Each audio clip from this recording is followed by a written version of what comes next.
Well, back in 2009, Democrats had at least one thing right, that an illegal alien is illegal and that illegal immigration is wrong. You see, back then, even Senator Chuck Schumer knew it was, quote, plain and simple. Compare that to the Democrat Party today, and you'll see just how radical the party actually is. Compare and contrast here. The American people are fundamentally pro-legal immigration and anti-illegal immigration. Illegal immigration is wrong, plain and simple. Until the American people are convinced that we will stop future flows of illegal immigration, we will make no progress on dealing with the millions of illegal immigrants who are here now and on rationalizing our system of legal immigration. It's plain and simple and unavoidable. When we use phrases like undocumented workers, we convey a message to the American people that their government is not serious about combating illegal immigration, which the American people overwhelmingly oppose. If you don't think it's illegal, you're not going to say it. I think it is illegal and wrong, and we have to change it. Now, you should have said undocumented, but that's not a big thing, okay? What's the big thing about it? No, I actually wasn't even going to ask about that. I was just going to ask more about the moment. But you do think that he should have said undocumented? That wasn't going to be my question. Well, we usually say undocumented. He said illegal. I don't think it's a big deal. Okay. I don't think it's a big deal. Of course it's a big deal. He's illegal. He's not undocumented. You know, it's like calling a bank robber or somebody who made an undocumented withdrawal. Yet now in 2024, we have a sitting president apologizing to a killer for using the wrong term to describe him. I mean, how sideways has the world gotten? Chuck Schumer had something right back then. The American people don't want a government that's not serious about border security. And that's still true today. Joining me live to discuss this, former Congressman Lieutenant Colonel Alan West. Colonel, good to see you.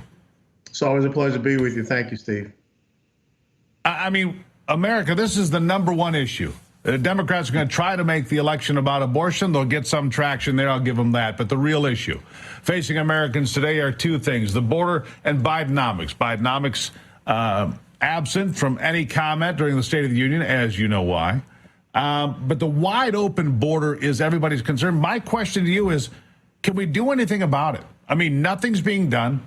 Lip service at best. The border's being overrun. You live in Texas. You know how bad it is there, and it's spreading all over the country, and there's no end in sight. Is it too late? No, I don't think it's too late. I think that we have the opportunity to correct this course. And as you talked about, November the 5th of 2024 is a very big day for the United States of America if we want to restore our national sovereignty. But even when you think about Joe Biden, when he was down in Texas recently, down in Brownsville, he referred to these people entering into our country illegally, illegal immigrants, illegal aliens, as newcomers. And so to him, there is nothing illegal. They don't respect our borders and boundaries. And I remember back some time ago that Antifa was having a rally in Washington, D.C., and they were shouting no borders, no walls, no USA at all. So the progressive socialist left does not see a sovereign constitutional republic. It's just any place where you can just walk into that's in between Mexico and Canada and the Atlantic Ocean and the Pacific Ocean. And they're not going to be successful. And it is also an economic issue. Let me ask you this, Colonel. I want to go back to something that I've done some research on recently, and that is Executive Order 14019. It was signed back March 7th, 2021. It was supposed to be, you know, a voter rights executive order expanding voter opportunity, so on and so forth. It's being used, according to the Secretary of State of Mississippi, who has written a letter to complain to Merrick Garland. It's being used to register illegals to vote. No surprise here, but it's finally been flagged by a Secretary of State in a state, Mississippi, first to get on board here. What can we do about it? Well, I think that's so important for states and, of course, down at the county level, which is where the processes and procedures are determined for the execution of elections, that they make it very affirmative that illegals are not going to be allowed to vote in those elections. And this is another reason why we have to have voter registration roll review to make sure that, and those unsolicited mail-in ballots, we don't want them mailed out to addresses that have not been verified. And the next thing you know, there may be 20 or 30 illegals at some of these residences. If anyone's at that presidents. So I think that we are seeing a pathway by which the progressive socialist left can manipulate this election. Can we stop that? That's the real question, because here, when I say Yes. is it too late?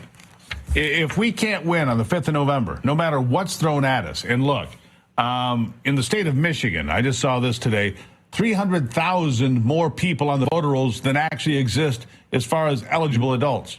The number of registered voters in Michigan is 103% of the eligible adult age people in Michigan. And that's terrible. And the Secretary of State, they're refusing to do her job and purge the rolls until 2025. She says she'll do it then. Can we overcome what's coming? Yes. Yes, we can overcome. We cannot get on the backside of November the 5th, 2024. And again, I think it's so important at the county level right now. That's what we should start doing. And, last week I was very honored to be elected as the incoming chairman for the Dallas County GOP. And that's one of the things that I'm going to seek to have happen, being a member of the county elections board for Dallas County, the 8th or 9th largest county metroplex in the United States of America, to make sure that we're doing voter registration roll review and don't have these unsolicited mail-in ballots, and that we're preventing illegals from being able to vote. And that should be across the United States of America, especially red counties. All right, there you have it. Colonel Alan West. A bit of a tough connection today. Well, I think we got most of it, sir. Greatly appreciate you being here, as always. Thank you.